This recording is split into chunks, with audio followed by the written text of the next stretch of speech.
occhi mezzi chiusi, restiamo dritti e tesi dentro quel letto che diventa stretto e troppo corto. La panza ci fa male, il spirito è bestiale, abbiamo bisogno urgentemente di un bell'ospedale.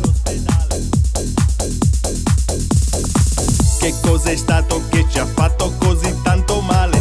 Forse la pasta con il sugo di maiale. Cosa ci fanno poi nel sedere quando non passa il dolore? Un clistere.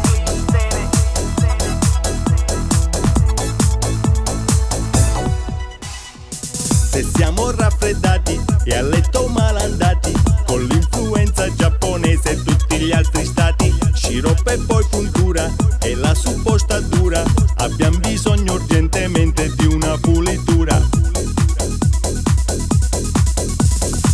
Che cos'è stato che ci ha fatto tanto avvelenare? Le porcherie che ci dovevano curare. Cosa ci fanno poi nel sedere quando non passa il dolore? Un clistere. Sì, un clistere.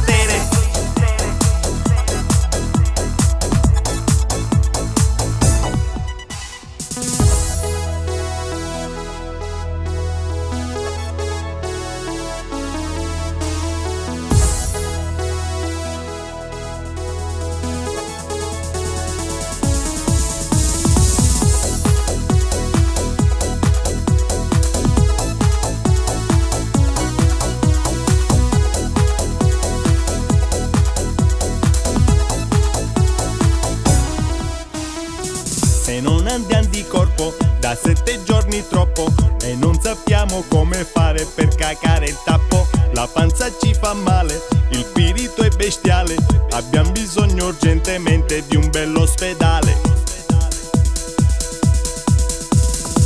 Che cos'è stato che ci ha fatto così tanto male? La pasta asciutto, le impanate di Natale. Cosa ci fanno poi nel sedere quando non passa il dolore?